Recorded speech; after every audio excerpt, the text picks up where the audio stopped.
ಹುಲ್ಲಾಗು ಬೆಟ್ಟದಡಿ ಮನೆಗೆ ಮಲ್ಲಿಗೆಯಾಗು, ಕಲ್ಲಾಗು ಕಷ್ಟಗಳ ಮಳೆಬಿರಿ ಸುರಿಯೇ, ಬೆಲ್ಲ ಸಕ್ಕರೆಯಾಗು ದೀನ ದುರ್ಬಲರಂಗೆ ಎಲ್ಲರೊಳಗೊಂದಾಗು ಮಂಕುತಿಮ್ಮ ಎಂಬ DVಜಿಯವರ ಮಾತನ್ನು ಈ ಸಂದರ್ಭದಲ್ಲಿ ನೆನಪಿಸಿಕೊಂಡು GPSTRನ ಲಾಂಗ್ ಕ್ವಶನ್ಸ್ಗೆ ಸಂಬಂಧಿಸಿದಂತೆ ಅರ್ಥಶಾಸ್ತ್ರದ ಪ್ರಶ್ನೆ ಪತ್ರಿಕೆಯನ್ನು ಬಿಡಿಸಲಾಗಿದೆ.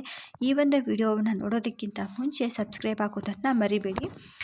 ಮೊದಲನೇದಾಗಿ, ಮಹಾತ್ಮ ಗಾಂಧೀಜಿಯವರು ಗ್ರಾಮೀಣ ಅಭಿವೃದ್ಧಿಯ ಬಗ್ಗೆ ಹೇಳಿಕೆ ಯಾವುದು?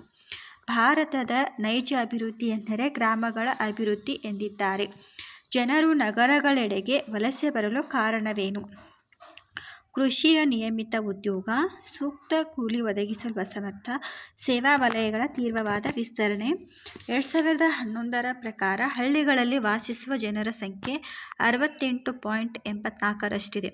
ಗ್ರಾಮೀಣ ಅಭಿವೃದ್ಧಿ ಎಂದರೇನು? ಗ್ರಾಮಗಳ ಆರ್ಥಿಕ ಮತ್ತು ಸಾಮಾಜಿಕ ಉನ್ನತಿ ಸಾಧಿಸುವ ಒಂದು ಪ್ರಕ್ರಿಯೆಯನ್ನು ಗ್ರಾಮೀಣ ಅಭಿವೃದ್ಧಿ ಎನ್ನುವರು. ಅಥವಾ ಈ ರೀತಿಯೂ ಕೂಡ ಹೇಳ್ಬೋದು, ಗ್ರಾಮೀಣ ಜನರ ಜೀವನದ ಗುಣಮಟ್ಟವನ್ನು ಉತ್ತಮಪಡಿಸುವ ಗ್ರಾಮ ಪ್ರದೇಶಗಳ ಏಳಿಗೆಯನ್ನು ಗ್ರಾಮೀಣ ಅಭಿವೃದ್ಧಿ ಎನ್ನುವರು. ಅಥವಾ ಇನ್ನೊಂದು ವಾಕ್ಯದಲ್ಲೂ ಕೂಡ ಹೇಳ್ಬೋದು, ಗ್ರಾಮೀಣ ಬಡ ಜನರ ಸಾಮಾಜಿಕ, ಆರ್ಥಿಕ, ರಾಜಕೀಯ ಮತ್ತು ಆಧ್ಯಾತ್ಮಿಕ ಮುನ್ನಡೆಯ ಒಂದು ಸಮಗ್ರ ಪ್ರಕ್ರಿಯೆ ಆಗಿದೆ. ಗ್ರಾಮೀಣ ಬಡತನಕ್ಕೆ ಕಾರಣಗಳೇನು? ಕೃಷಿಯ ಸ್ಥಗಿತತೆ, ನಿಧಾನಗತಿಯ ಬೆಳವಣಿಗೆ, ಗ್ರಾಮೀಣ ಹಿಂದುಳಿಯುವಿಕೆ. ಗ್ರಾಮೀಣ ಅಭಿವೃದ್ಧಿಗೆ ಅವಶ್ಯವಾದ ಅಂಶಗಳು ಯಾವುವು?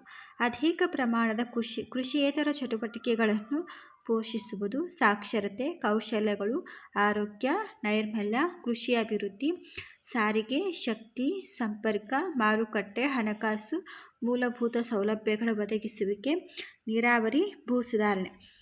ಸ್ಥಳೀಯ ಉತ್ಪಾದಕ ಸಂಪನ್ಮೂಲಗಳ ಅಭಿವೃದ್ಧಿ ಅಂದರೆ ಕೃಷಿ ಅಭಿವೃದ್ಧಿಯಲ್ಲಿ ಏನೆಲ್ಲ ಕಾರ್ಯಕ್ರಮಗಳನ್ನು ಕೈಗೊಳ್ಳಬೇಕು ಅಂದರೆ ನೀರಾವರಿ, ಭೂ ಸುಧಾರಣೆ, ಸ್ಥಳೀಯ ಉತ್ಪಾದಕ ಸಂಪನ್ಮೂಲಗಳ ಅಭಿವೃದ್ಧಿ, ಮಾನವ ಸಂಪನ್ಮೂಲ ಅಭಿವೃದ್ಧಿ, ಬಡತನ ನಿರ್ಮೂಲನೆಯ ನಿರ್ದಿಷ್ಟ ಯೋಜನೆಗಳು, ವಿದ್ಯುತ್ ಶಕ್ತಿ, ಮಾರುಕಟ್ಟೆಗಳು, ಕೃಷಿ ಸಂಶೋಧನೆ ಮತ್ತು ವಿಸ್ತರಣೆ, ಮಾಹಿತಿ ಪ್ರಸರಣ.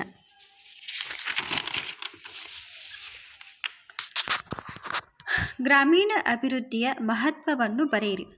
ಕೃಷಿ ಮತ್ತು ಕೃಷಿಯೇತರ ವಲಯಗಳ ಅಭಿವೃದ್ಧಿ, ರಾಷ್ಟ್ರದ ಅಭಿವೃದ್ಧಿ, ಅಧಿಕ ಕೃಷಿ ವರಮಾನದ ಪರಿಣಾಮ, ಅಧಿಕ ಉದ್ಯೋಗ ಸೃಷ್ಟಿ, ಅಧಿಕ ಶಿಕ್ಷಣ ಮತ್ತು ಕೌಶಲ್ಯಗಳಿಂದಾಗಿ ಹೆಚ್ಚಿನ ಉತ್ಪಾದಕತೆ, ಬಡತನದ ಇಳಿಕೆ, ರಾಷ್ಟ್ರೀಯ ಉತ್ಪನ್ನದ ಹೆಚ್ಚಳ, ಸಣ್ಣ ಕೈಗಾರಿಕೆಗಳ ಅಭಿವೃದ್ಧಿ. ವಿಕೇಂದ್ರೀಕರಣ ಎಂದರೇನು? ಪ್ರತಿಯೊಂದು ಗ್ರಾಮದ ಆಡಳಿತಾಧಿಕಾರ ಹಾಗೂ ಅದರ ಅಭಿವೃದ್ಧಿಯ ಜವಾಬ್ದಾರಿಯನ್ನು ಗ್ರಾಮಸ್ಥರಿಗೆ ವಹಿಸಿಕೊಡುವುದನ್ನು ವಿಕೇಂದ್ರೀಕರಣ ಎನ್ನುವರು. ಗಾಂಧೀಜಿಯವರ ಪ್ರಕಾರ ಗ್ರಾಮ ಸ್ವರಾಜ್ಯ ಎಂದರೇನು?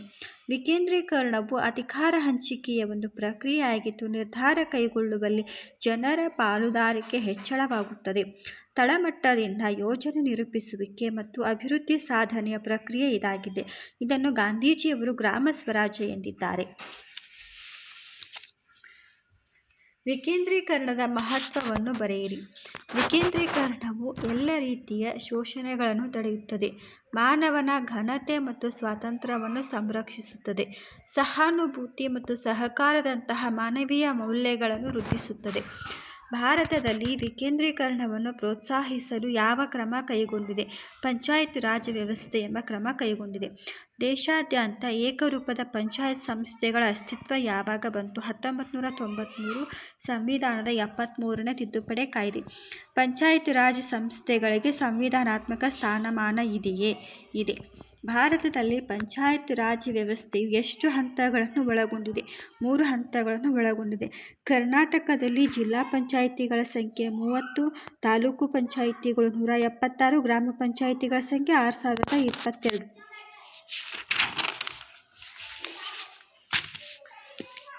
ಭಾರತದಲ್ಲಿ ಜಾರಿಯಲ್ಲಿರುವ ಪಂಚಾಯತ್ ರಾಜ್ ವ್ಯವಸ್ಥೆಯ ಪ್ರಮುಖ ಲಕ್ಷಣಗಳನ್ನು ಬರೆಯಿರಿ. ಗ್ರಾಮ ಪಂಚಾಯಿತಿ, ತಾಲೂಕು ಪಂಚಾಯಿತಿ ಮತ್ತು ಜಿಲ್ಲಾ ಪಂಚಾಯಿತಿಗಳುಳ್ಳ 3 ಹಂತದ ಪಂಚಾಯಿತಿ ವ್ಯವಸ್ಥೆ ಇದ್ದು, ಗ್ರಾಮ ಸಭೆಯು ಅದರ ತಳಹದಿಯಾಗಿದೆ. ನೇರ ಹಾಗೂ ನಿಯಮಿತ ಚುನಾವಣೆಗಳು ಇರುತ್ತವೆ. ಪರಿಶಿಷ್ಟ ಜಾತಿ ಮತ್ತು ಪರಿಶಿಷ್ಟ ಪಂಗಡ, ಹಿಂದುಳಿದ ವರ್ಗಗಳು ಮತ್ತು ಮಹಿಳೆಯರಿಗಾಗಿ ಸ್ಥಾನ ಮೀಸಲಾತಿ ಇರುತ್ತದೆ. ಹಣಕಾಸು, ಆಡಳಿತಾತ್ಮಕ, ಮುಂಗಡಪತ್ರ ಮಂಡಿಸುವ ಮತ್ತು ಲೆಕ್ಕ ಪರಿಶೋಧಿಸುವ ಜವಾಬ್ದಾರಿಗಳ ನೀಡಿಕೆ ಇರುತ್ತದೆ. ಕಾರ್ಯನಿರ್ವಾಹಕ ಮತ್ತು ಇತರ ಸಿಬ್ಬಂದಿ ನೀಡಿಕೆ, ಪಂಚಾಯಿತಿಗಳನ್ನು ವಿಸರ್ಜಿಸುವಾಗ ಅನುಸರಿಸಬೇಕಾದ ಕಟ್ಟುನಿಟ್ಟಿನ ಕ್ರಮಗಳು ಇರುತ್ತದೆ. ವಿಸರ್ಜನೆಗೊಂಡ 6 ತಿಂಗಳ ಒಳಗ ಕಡ್ಡಾಯ ಚುನಾವಣೆ ನಡೆಸುವುದು. ಗ್ರಾಮೀಣ ಅಭಿವೃದ್ಧಿಯಲ್ಲಿ ಪಂಚಾಯತ್ ರಾಜ್ ಸಂಸ್ಥೆಗಳ ಪಾತ್ರವನ್ನು ಬರೆಯಿರಿ.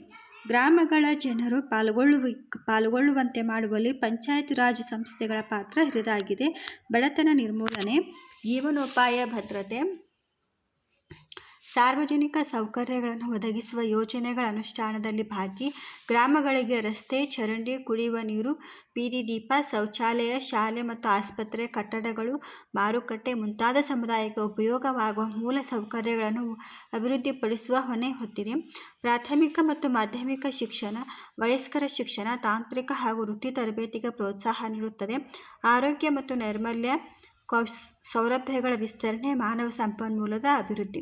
ಇದಿಷ್ಟು ಗ್ರಾಮ ಪಂಚಾಯಿತಿಗೆ ಸಂಬಂಧಿಸಿದಂಥ ಪಾರ್ಟ್ 1 ಆಗಿತ್ತು. ಈ ಒಂದು ವಿಡಿಯೋ ಇಷ್ಟ ಆಗಿದೆ ಅಂತ ಭಾವಿಸ್ತೀನಿ. ದಯವಿಟ್ಟು ಸಬ್ಸ್ಕ್ರೈಬ್ ಆಗೋದನ್ನು ಮರಿಬೇಡಿ. Thank you for watching.